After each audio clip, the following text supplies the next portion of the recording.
당신의 청혼을 받아들일 수 없습니다. 일본 최고 권력자 앞에서 한 조선 여인이 고개를 들었습니다. 그녀의 거절 한마디는 자신의 목숨을 내거는 것이나 다름없었죠. 포로로 끌려온 소녀가 쇼군의 마음을 사로잡았지만 그녀는 끝내 무릎 꿇지 않았습니다. 이것은 줄리아 오타, 한 조선 여인의 실화입니다.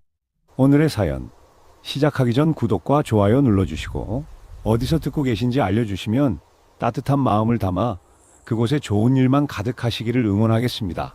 자, 그럼 이야기 시작하겠습니다. 여러분, 오늘은 역사 속에 묻혀있던 이 놀라운 이야기를 들려드리려 합니다. 16세기 말 임진왜란의 포화 속에서 일본으로 끌려간 양반 가문의 소녀. 그녀는 어떻게 일본 최고 권력자 도쿠가와 이에야스의 청혼을 받게 되었을까요? 그리고 왜 목숨을 걸고 그 청혼을 거절했을까요? 이것은 단순한 사랑 이야기가 아닙니다. 권력과 신앙, 그리고 한 인간의 존엄성에 관한 이야기입니다. 1장 전쟁과 약탈. 1592년 임진년의 봄이었습니다. 조선 땅에 왜군의 철제가 들이닥쳤죠. 물록의 역이라고도 불리는 이 전쟁은 조선 역사상 가장 참혹한 침략 중 하나였습니다. 도요토미 히데요시는 무려 15만 8천의 대군을 조선에 보냈습니다. 그의 목표는 조선을 넘어 명나라까지 정복하는 것이었죠. 전쟁은 순식간에 조선 전역으로 퍼져나갔습니다. 부산포에 상륙한 왜군은 파죽지세로 북상했죠. 불과 20일 만에 한양이 함락되었습니다. 선조는 의주로 몽진을 떠나야 했죠. 이 혼란 속에서 수많은 조선인들이 희생되었습니다. 특히 여성과 어린이들이 전쟁의 가장 큰 피해자였죠. 왜군은 조선인들을 무차별적으로 납치했습니다. 이들은 전리품처럼 취급되었죠. 평양 근처의 어느 양반 가문에도 왜군이 들이닥쳤습니다. 그곳에는 13세의 소녀가 살고 있었죠. 그녀의 본명은 역사에 기록되지 않았습니다. 우리는 다만 그녀가 양반 계급 출신이었다는 것만 알 뿐이죠. 양반이란 조선시대 지배계층을 말합니다. 학식과 교양을 갖춘 가문의 자제들이었죠. 이 소녀도 분명 한글과 한문을 배웠을 겁니다. 시와 음악, 그리고 여성으로서의 교양을 익혔을 거예요. 그런 그녀에게 전쟁은 모든 것을 앗아갔습니다. 어느 날 왜군이 마을을 습격했습니다. 불길이 집들을 집어삼켰죠. 비명과 아우성이 들려왔습니다. 소녀는 가족들과 흩어졌습니다. 아버지는 어디로 갔는지 알 수 없었죠. 어머니의 손을 놓쳐버렸습니다. 동생도 보이지 않았어요. 그녀는 왜군에게 붙잡혔습니다. 13세, 아직 어린 나이였죠. 앞으로 어떤 일이 벌어질지 상상조차 할 수 없었습니다. 포로가 된 조선인들은 끔찍한 대우를 받았습니다. 많은 이들이 노예로 팔려갔죠. 일본 전역으로, 심지어 포르투갈 상인들을 통해 해외로까지 팔려가는 경우도 있었습니다. 조선인 포로의 수는 수만 명에 달했습니다. 역사학자들은 최소 5만 명에서 많게는 10만 명까지도 추정하고 있죠. 이들 중 대부분은 평생 고국으로 돌아가지 못했습니다. 소녀도 그중 한 명이 될 뻔했죠.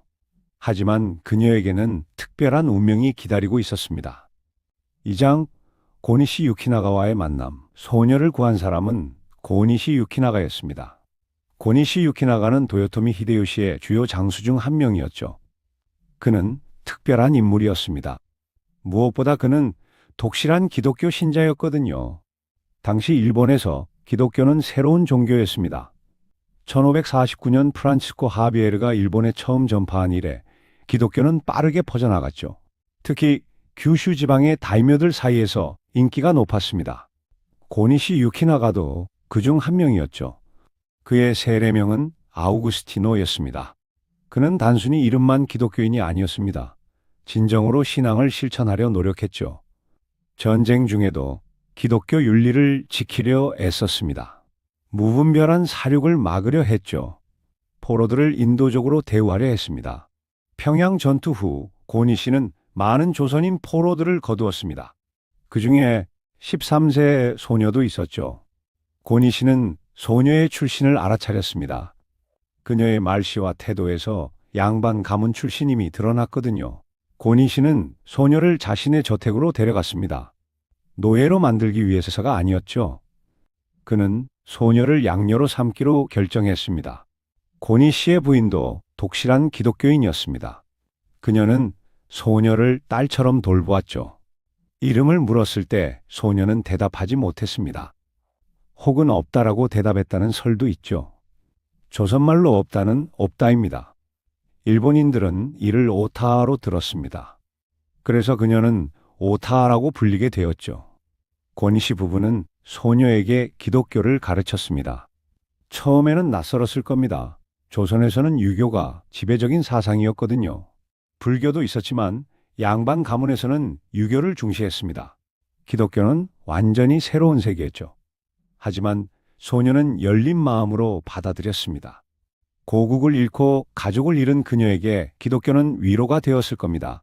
신의 사랑, 영원한 생명, 정의로운 세상에 대한 약속, 이런 가르침들이 그녀의 마음을 채웠죠. 소녀는 세례를 받았습니다. 그녀의 세례명은 줄리아였죠. 줄리아는 로마의 순교자 성녀 줄리아에서 따온 이름입니다. 성녀 줄리아는 신앙을 지키기 위해 목숨을 바친 인물이죠. 이 이름이 훗날 얼마나 의미심장해질지 당시에는 아무도 몰랐습니다. 줄리아 오타. 이것이 그녀의 새로운 이름이 되었습니다. 고니시 가문에서 그녀는 교육을 받았습니다. 고니시 부인은 그녀에게 많은 것을 가르쳤죠.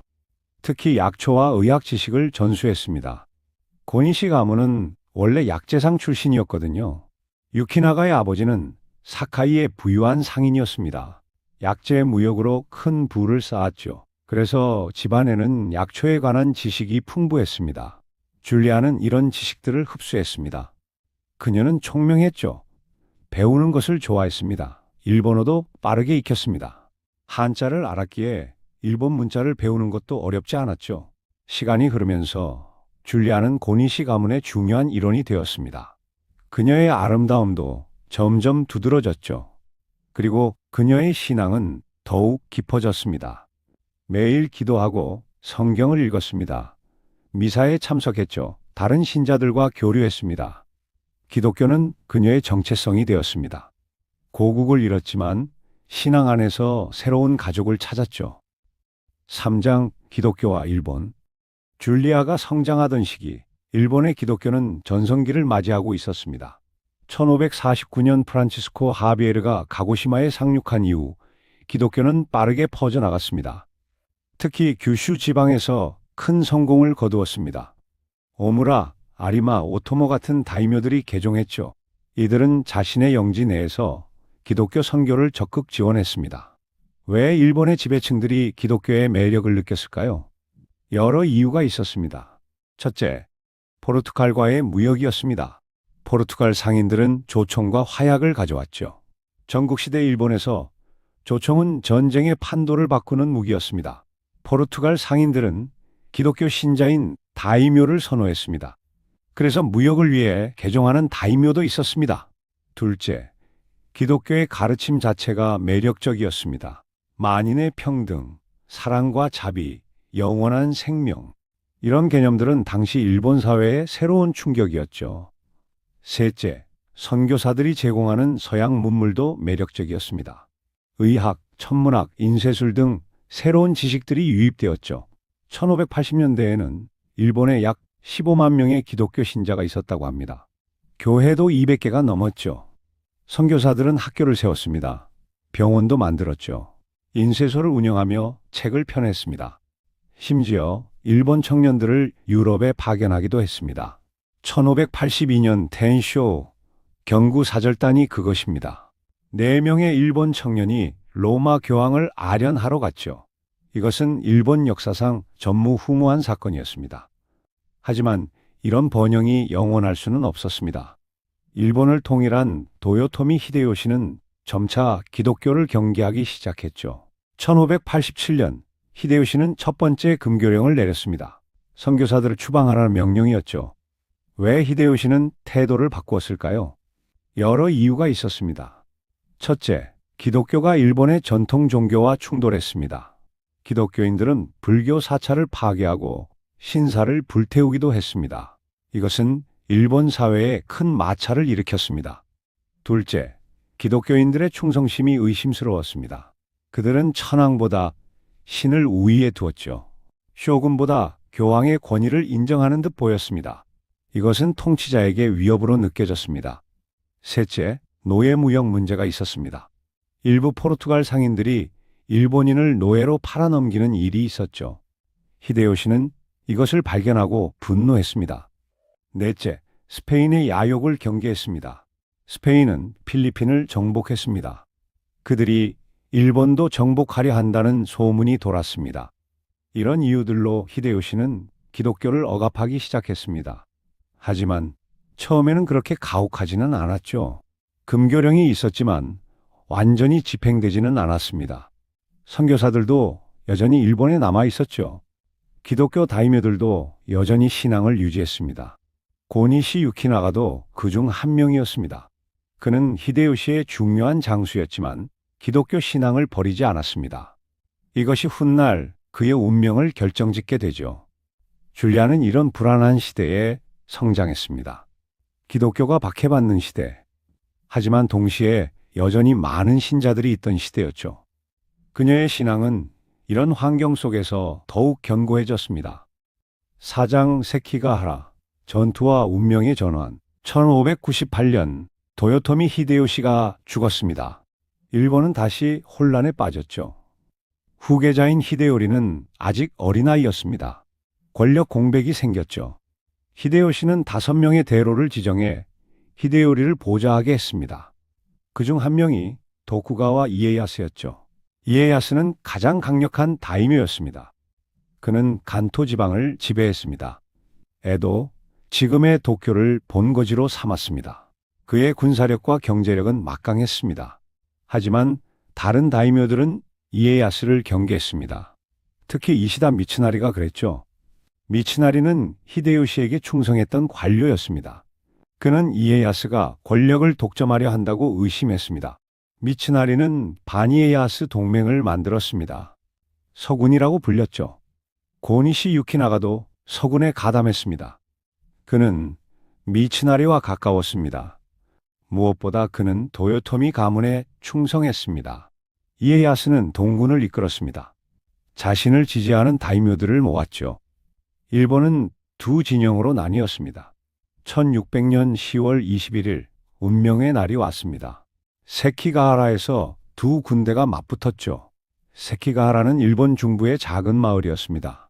하지만 그날 일본 역사가 바뀌었죠. 전투는 하루 만에 끝났습니다. 서군이 패배했습니다. 고바야카와 히데아키의 배신이 결정적이었습니다. 그는 전투 중에 편을 바꿔 동군에 가담했죠. 서군은 무너졌습니다. 고니시 유키나가는 도망쳤습니다. 하지만 결국 붙잡혔고 그는 교토로 압송되었습니다. 이에야스는 반역자들을 가혹하게 처벌했습니다. 고니시 유키나가에게 할복을 명령했습니다. 할복은 무사히 명예로운 죽음이었습니다. 하지만 유키나가는 거부했죠. 기독교에서는 자살이 금지되어 있었거든요. 그는 자신의 신앙을 지키기 위해 할복을 거부했습니다. 이것은 무사로서 큰 치욕이었지만 그는 신앙을 택했습니다. 결국 그는 교토의 로쿠조 가와라에서 참수되었습니다. 1600년 11월 6일의 일이었죠. 고니시 유키나가의 죽음으로 가문은 멸망했습니다. 줄리아는 갑자기 모든 것을 잃었습니다. 양부를 잃었고 집도 잃었습니다. 신분도 불확실해졌습니다. 그녀의 나이 21살 정도였을 겁니다. 아름답고 교양 있는 여성으로 성장했지만 이제 후원자가 없었습니다. 패자의 양녀라는 것은 위험한 처지였죠. 하지만 줄리아에게는 한 가지 장점이 있었습니다. 그녀의 명성이었습니다. 고니시 가문에서 그녀는 이미 유명했습니다. 아름다움과 총명함으로 소문이 났죠. 게다가 그녀의 독실한 신앙도 알려져 있었습니다. 기독교 공동체 내에서 그녀는 존경받는 인물이었죠. 이런 명성이 그녀를 구했습니다. 도쿠가와 이에야스가 그녀에 대해 들었던 겁니다. 이에야스는 이미 그녀의 존재를 알고 있었죠. 고니시 가문의 양녀로 뛰어난 재능을 가진 여성으로 말입니다. 이에야스는 줄리아를 불러들이기로 결정했습니다. 그의 의도가 무엇이었는지는 명확하지 않습니다. 동정심이었을까요? 아니면 그녀의 재능을 활용하고 싶었을까요? 어쩌면 이미 그녀의 아름다움에 관심이 있었는지도 모릅니다. 이유야 어쨌든 줄리아는 새로운 주인을 맞이하게 되었습니다. 일본의 새로운 지배자 도쿠가와 이에야스였죠. 오장 후시미성과 오오쿠. 줄리아는 먼저 후시미성으로 보내졌습니다. 후시미성은 교토 근처에 있는 중요한 성이었죠. 도요토미 히데요시가 건설한 성이었지만 이제는 이에야스의 거점이 되었습니다. 이곳에서 줄리아는 오오쿠에 들어갔습니다. 오오쿠는 일본어로 안쪽 방이라는 뜻이죠. 쇼군이나 다이묘의 여성 거처를 가리킵니다. 우리가 흔히 말하는 대오쿠가 바로 이것이죠. 오오쿠는 겉으로는 조용했지만 속으로는 치열한 권력 투쟁이 벌어지는 곳이었습니다. 줄리아는 고모노츠카이 직책을 맡았습니다. 이것은 쇼군의 정실 부인의 식사를 담당하는 고위 시녀였죠. 이 직책은 단순한 시녀가 아니었습니다. 정실 부인을 가까이서 모시는 중요한 위치였거든요. 오오쿠의 위계는 매우 엄격했습니다. 가장 높은 곳에는 정실 부인이 있었죠. 그 아래에 측실들이 있었습니다. 그리고 다양한 등급의 시녀들이 있었죠. 고모노츠카이는 이 중에서도 높은 지위였습니다. 줄리아가 이런 중요한 직책을 맡은 것은 그녀의 능력 때문이었습니다. 그녀는 교양이 있었죠. 약초에 대한 지식도 있었습니다. 일본어도 완벽했고 한자도 능통했습니다. 게다가 예의범절도 완벽했죠. 양반 가문 출신답게 격식을 갖출 줄 알았습니다. 오오쿠에서의 생활은 엄격했습니다. 모든 것이 규칙과 의례로 가득했죠.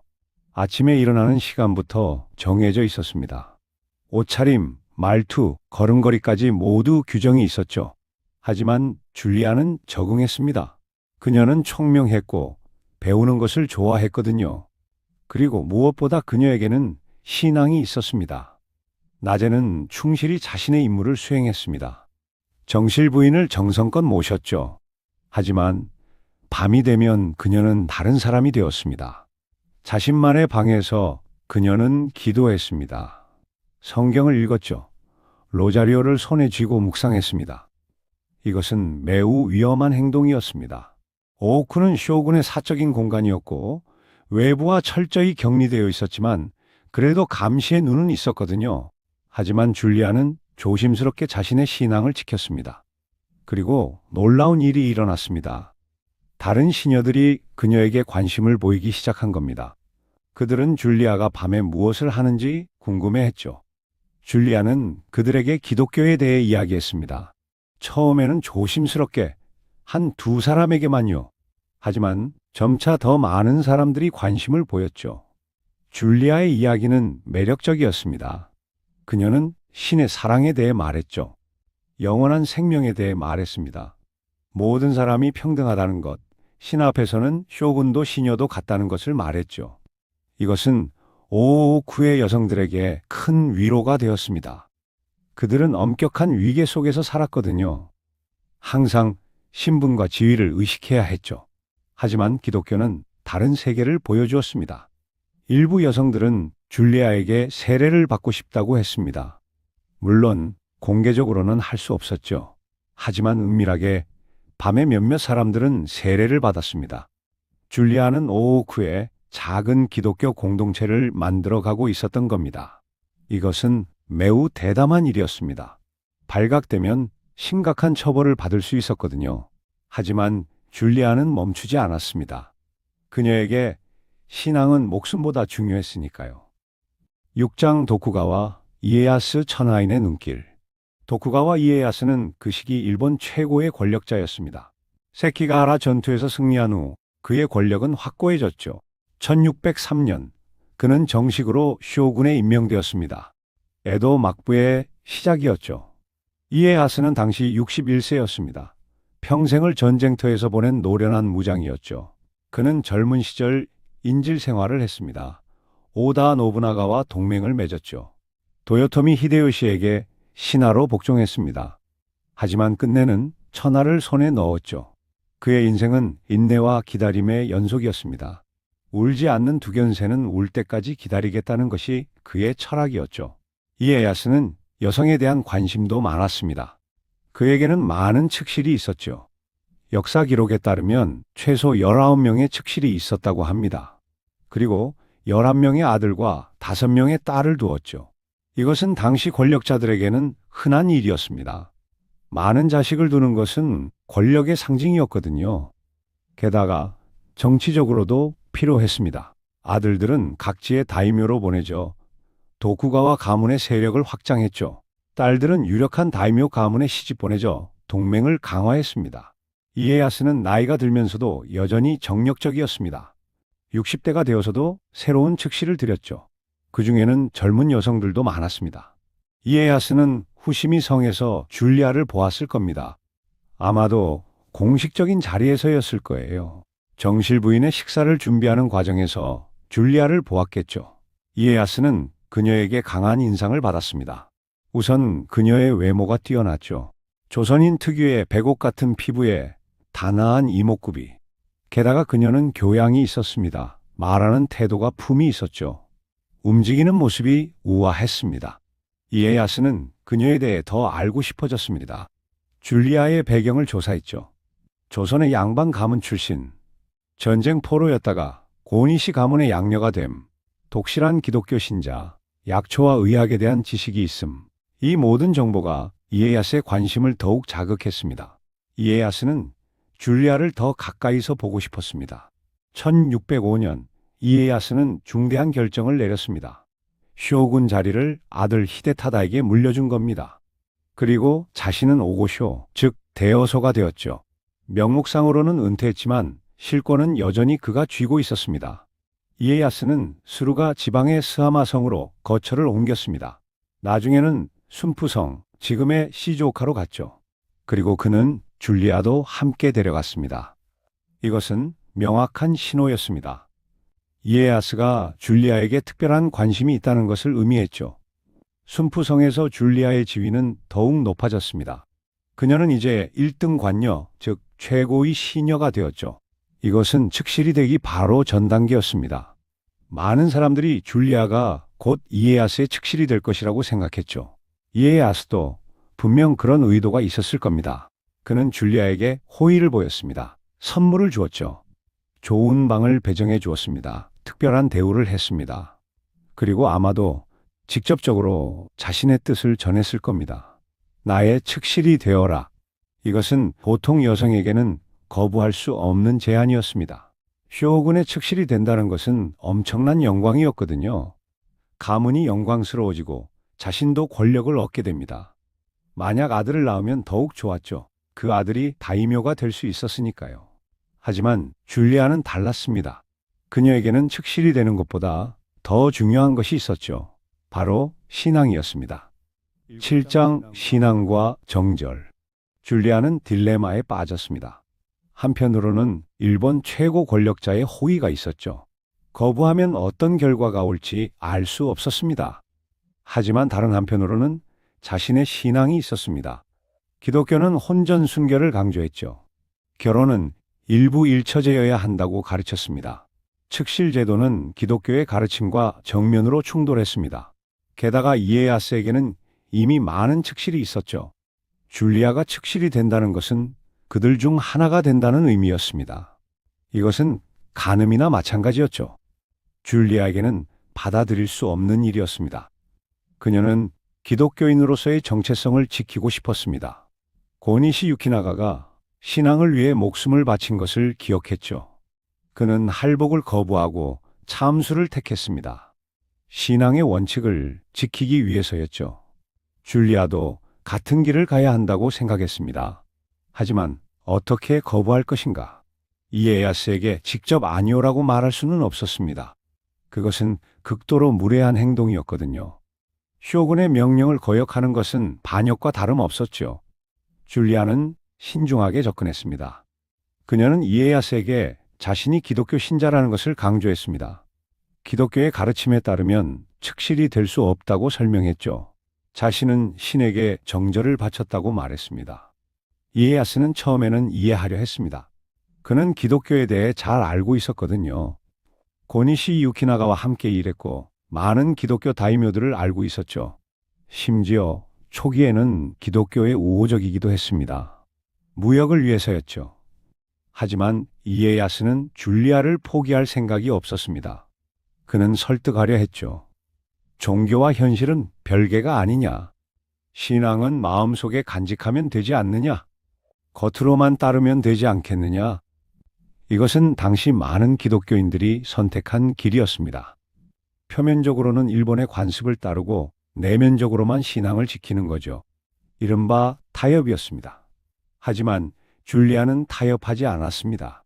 그녀는 완전한 순종을 원했죠. 신에게만 충성하고 싶었습니다. 이에야스는 점점 짜증이 났습니다. 자신은 천하인이었거든요. 원하는 것은 무엇이든 가질 수 있었습니다. 하지만 이 조선 여인은 자신을 거부하고 있었죠. 이것은 이에야스의 자존심에 상처를 주었습니다. 하지만 그는 아직 폭력을 쓰지는 않았습니다. 그는 다른 방법을 시도했죠. 더 큰 선물을 주었습니다. 더 높은 지위를 약속했죠. 심지어 독립적인 영지를 주겠다고까지 했습니다. 하지만 줄리아는 흔들리지 않았습니다. 이 시기에 흥미로운 기록이 남아 있습니다.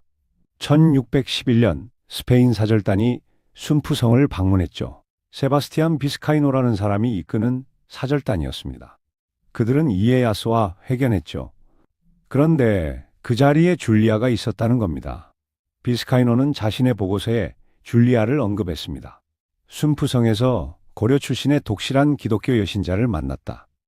그는 줄리아에게 종교화와 로자리오를 선물로 주었죠. 줄리아는 매우 기뻐했다고 합니다. 이 기록은 중요합니다.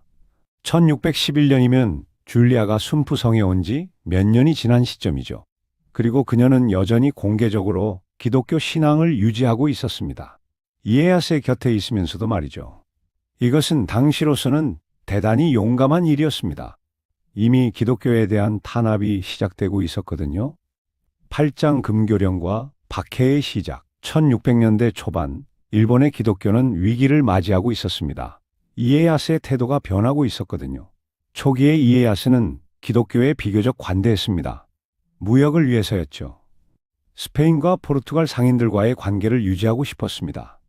하지만 점차 상황이 바뀌었습니다. 네덜란드와 영국 상인들이 일본에 왔죠. 그들은 프로테스탄트 또는 비종교적이었습니다. 그들은 이에야스에게 말했습니다. 가톨릭 선교사들은 침략의 선봉대입니다.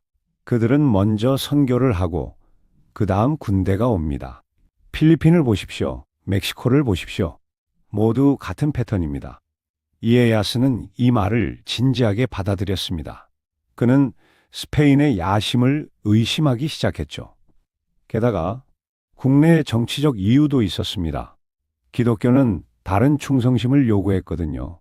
신과 교황에 대한 충성이 쇼군에 대한 충성보다 우선했습니다.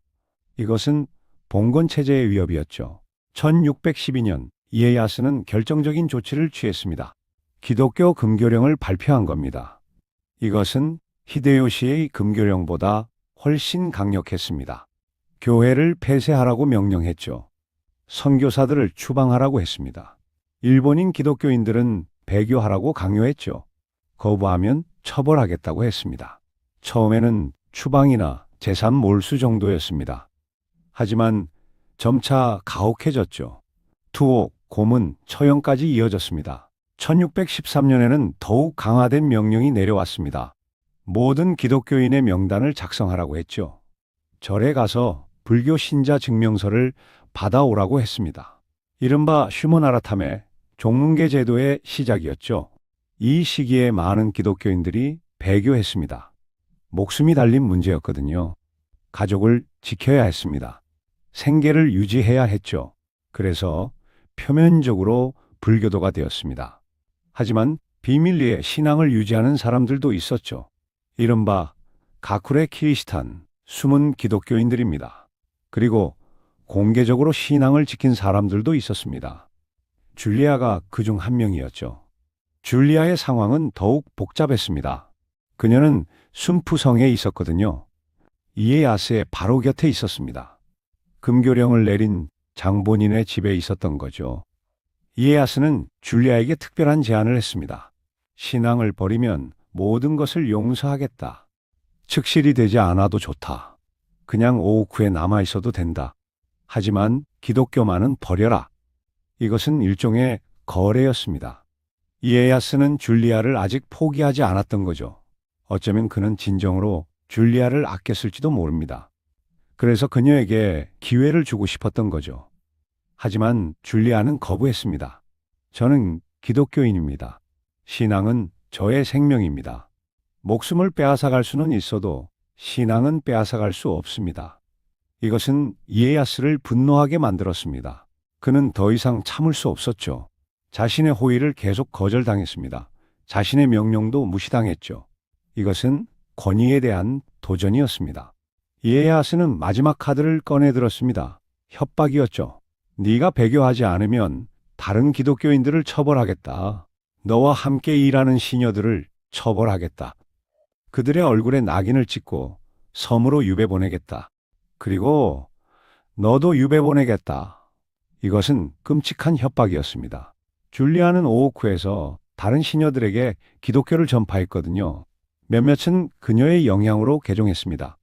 이제 이에야스는 그들을 볼모로 잡은 거죠. 네, 신앙 때문에 다른 사람들이 고통받게 될 것이다. 이것은 줄리아에게 가장 큰 시험이었습니다. 자기 혼자 고통받는 것은 괜찮았죠. 순교는 기독교인에게 영광이었으니까요. 하지만 다른 사람들을 고통에 빠뜨리는 것은 다른 문제였습니다. 줄리아는 고민했을 겁니다. 밤새도록 기도했겠죠. 주님, 어떻게 해야 합니까?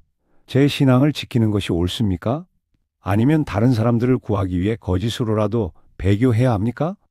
하지만 결국 줄리아는 결정을 내렸습니다. 그녀는 배교하지 않기로 했죠. 그 이유는 무엇이었을까요? 아마도 그녀는 이렇게 생각했을 겁니다.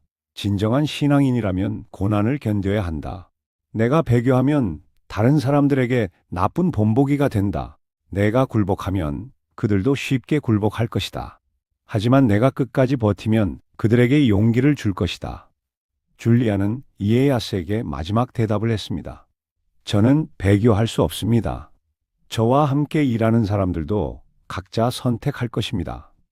그들이 고통받는다면 그것은 신앙의 대가입니다.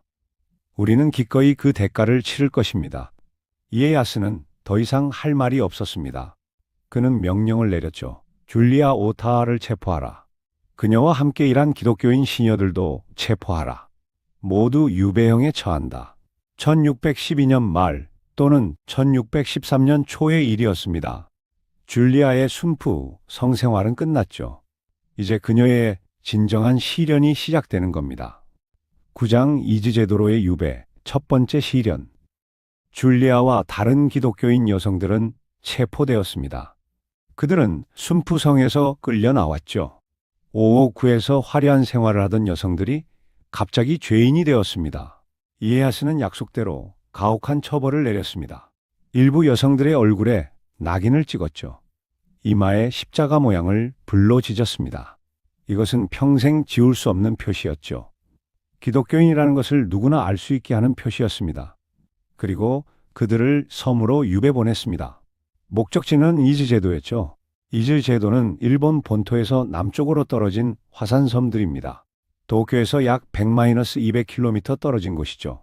당시 이곳은 유배지로 사용되었습니다. 정치범, 사상범들이 보내지는 곳이었죠.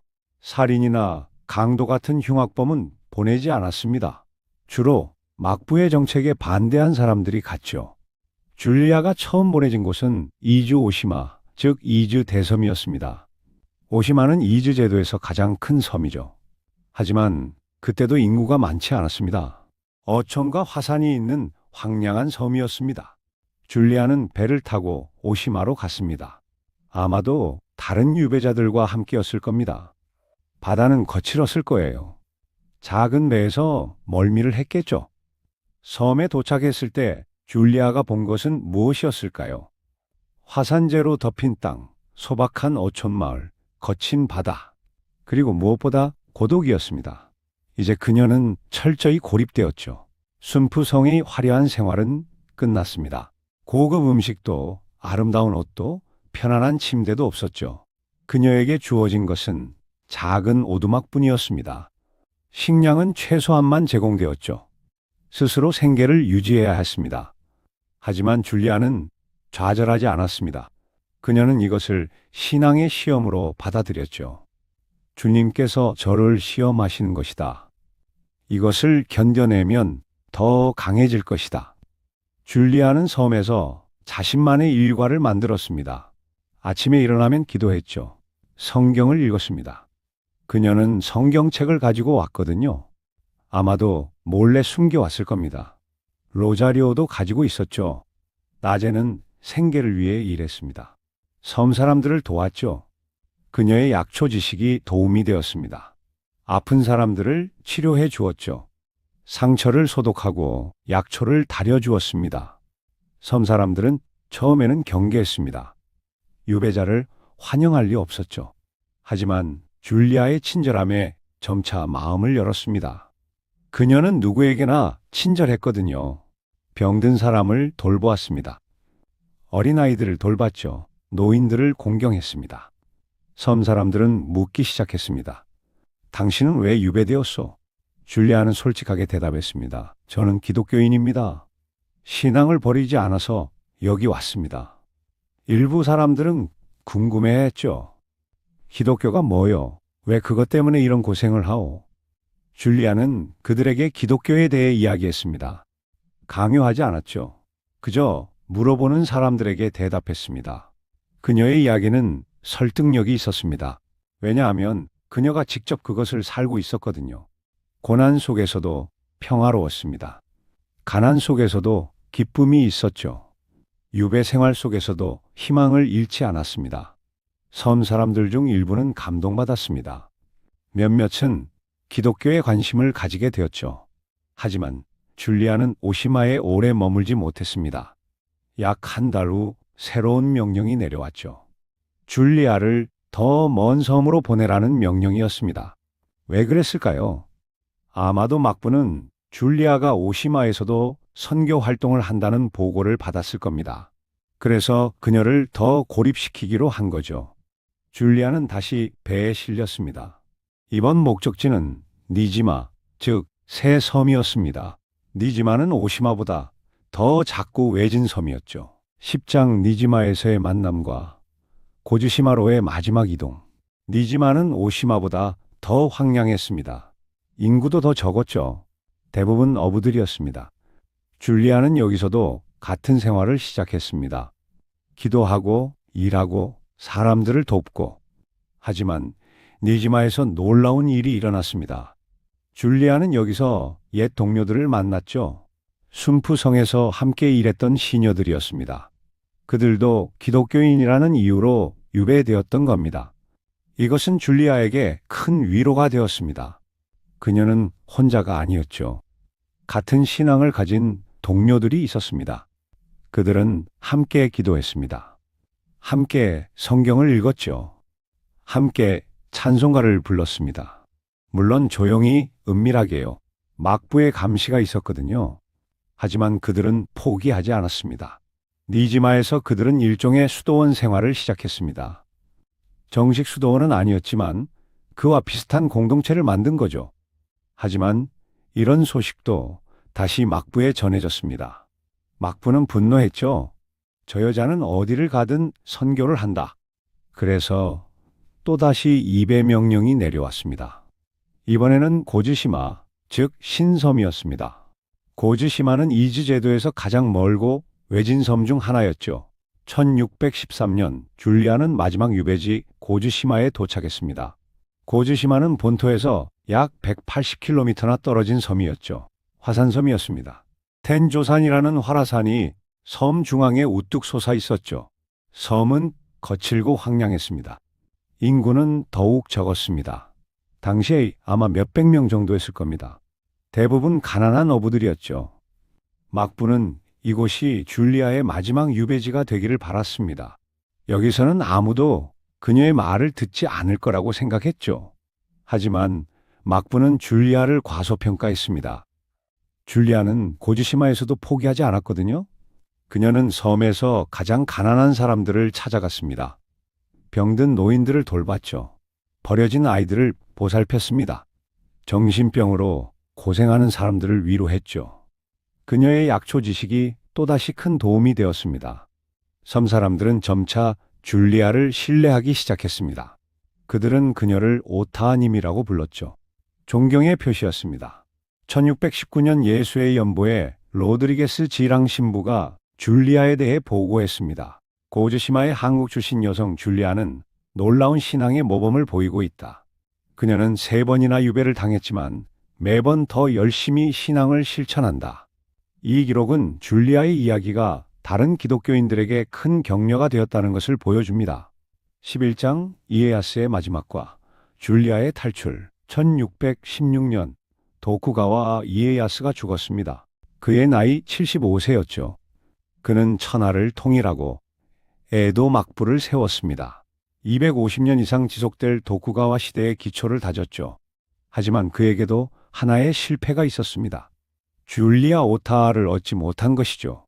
이에야스가 죽을 때 줄리아는 여전히 고즈시마에 있었습니다. 이에야스가 죽은 후 그의 아들 히데타다가 실권을 완전히 장악했습니다. 히데타다는 아버지보다 더 엄격했죠. 특히 기독교에 대해서는 더욱 가혹했습니다. 1622년 나가사키에서 대규모 처형이 있었습니다. 55명의 기독교인이 한꺼번에 처형되었죠. 이것을 나가사키의 대순교라고 부릅니다. 같은 해 놀라운 일이 일어났습니다. 프란치스코의 파체코 신부가 줄리아를 구출한 겁니다. 파체코 신부는 박해에도 불구하고 일본에 남아 비밀리에 활동했습니다. 그는 줄리아에 대한 소식을 들었죠. 파체코 신부는 줄리아를 구출하기로 결심했습니다. 그는 위험을 무릅쓰고 고즈시마로 갔죠. 밤에 몰래요. 파체코 신부는 줄리아를 만났습니다. 그는 그녀에게 제안했죠. 함께 오사카로 가십시다. 줄리아는 고민했습니다. 고즈시마를 떠난다는 것은 섬 사람들을 버리는 것이었거든요. 하지만 파체코 신부는 설득했습니다. 결국 줄리아는 동의했습니다. 그녀는 섬 사람들에게 작별을 고했죠. 많은 사람들이 눈물을 흘렸습니다. 1622년 어느 밤 줄리아는 조용히 고즈시마를 떠났습니다. 그들은 무사히 본토에 도착했습니다. 그리고 오사카로 향했죠. 12장 나가사키에서의 마지막 날들. 오사카에서 치료를 받고 건강이 조금 회복된 줄리아는 파체코 신부의 제안으로 나가사키로 향했습니다. 나가사키는 당시 일본에서 가장 국제적인 도시였습니다. 포르투갈, 스페인, 네덜란드, 중국 상인들이 모여들었죠. 기독교도 다른 지역보다는 덜 박해받았습니다. 줄리아는 나가사키의 한 기독교 공동체에 정착했습니다. 그녀의 명성은 이미 나가사키에도 알려져 있었죠. 조선 출신의 성녀가 온다. 많은 기독교인들이 그녀를 만나고 싶어 했습니다. 줄리아는 그들을 위로하고 격려했습니다. 줄리아는 나가사키에서 특별한 사역을 시작했습니다. 순교자 가족들을 돌보는 것이었죠. 박해로 남편이나 아버지를 잃은 가족들이 많았거든요. 줄리아는 그들을 찾아갔습니다. 위로의 말을 건넸죠. 물질적으로도 도왔습니다. 자신에게 있는 것을 나눠줬죠. 아이들을 특별히 돌봤습니다. 나가사키 사람들은 줄리아를 어머니라고 불렀습니다. 존경과 사랑의 표현이었죠. 이 시기 줄리아의 나이는 40대 중반 정도였을 겁니다. 당시로서는 적지 않은 나이였죠. 그리고 그녀의 몸은 유배 생활로 많이 상해 있었습니다. 파체코 신부는 줄리아를 위해 안전한 은신처를 마련했습니다. 줄리아는 그곳에서 마지막 날들을 보냈습니다. 그녀는 자신의 인생을 돌아봤습니다. 조선에서 태어나 전쟁으로 모든 것을 잃었죠. 일본으로 끌려왔고 기독교인이 되었습니다. 천하인의 제안을 거절하고 유배를 당했죠. 10년 가까이 외딴 섬에서 살았습니다. 하지만 후회는 없었습니다. 줄리아 오타아가 정확히 언제 어떻게 세상을 떠났는지는 확실하지 않습니다. 파체코 신부의 1622년 서신이 줄리아에 대한 마지막 공식 기록입니다. 그 이후의 기록은 없습니다. 역사학자들은 몇 가지 가설을 제시합니다. 줄리아는 나가사키에서 평화롭게 죽었을 수도 있고 다시 체포되어 순교했을 수도 있습니다. 어떤 설이 맞는지 우리는 확실히 알 수 없습니다. 하지만 한 가지는 확실합니다. 줄리아는 끝까지 신앙을 지켰다는 것이죠. 그녀는 자신의 신념을 위해 모든 것을 바쳤습니다. 오늘날 줄리아 오타하는 여러 곳에서 기억되고 있습니다. 고즈시마에서는 매년 줄리아 축제가 열립니다. 5월이면 많은 사람들이 섬을 찾아옵니다. 2023년에는 놀라운 발견이 있었습니다. 줄리아가 동생에게 보낸 것으로 추정되는 편지 3통이 발견된 겁니다. 이 가족은 무라타 야스마사의 후손이었습니다. 무라타 야스마사는 줄리아의 동생으로 추정되는 인물이죠. 편지 외에도 도쿠가와 가문의 문장이 새겨진 작은 옷도 발견되었습니다. 케이오 대학의 아사미 마사카즈 교수가 이 편지들을 분석했습니다. 그는 작성자가 귀족 계급 출신임을 확인했죠. 이 발견으로 줄리아는 더 이상 전설이 아니게 되었습니다. 실존 인물이라는 것이 명확히 증명된 거죠. 여러분, 오늘 우리는 한 여인의 특별한 삶을 함께 살펴봤습니다. 줄리아 오타. 조선의 양반 가문에서 태어나 전쟁의 포로가 되었고 이국 땅에서 새로운 신앙을 만났습니다. 천하인의 사랑을 거절하고 신념을 위해 모든 것을 버렸죠. 10년 가까이 외딴 섬에서 유배 생활을 했지만 결코 희망을 잃지 않았습니다. 그녀의 삶은 우리에게 많은 것을 가르쳐 줍니다. 진정한 자유란 무엇인지, 신념을 지킨다는 것이 무엇을 의미하는지, 사랑과 봉사가 어떤 것인지, 그리고 한 사람의 용기가 얼마나 많은 사람들에게 영감을 줄 수 있는지. 줄리아는 400년도 더 전에 살았던 사람입니다. 하지만 그녀의 이야기는 여전히 살아 있습니다. 우리의 마음 속에서, 그리고 역사의 기록 속에서요. 줄리아 오타를 기억합시다. 그녀의 용기를, 그녀의 신념을, 그녀의 사랑을, 그리고 우리 자신의 삶에서도 그런 가치들을 추구합시다. 오늘 이 이야기를 들으신 여러분, 줄리아의 이야기를 기억해 주시기 바랍니다. 그리고 여러분 주변의 사람들에게도 전해주세요. 이 놀라운 여인이 있었다는 것을, 그녀가 보여준 용기와 신념이 있었다는 것을. 역사는 이렇게 기억되고 전해지는 겁니다. 한 사람에서 다른 사람으로, 한 세대에서 다음 세대로 줄리아 오타의 이야기가 영원히 기억되기를, 그리고 그녀의 정신이 우리 모두에게 영감을 주기를. 감사합니다.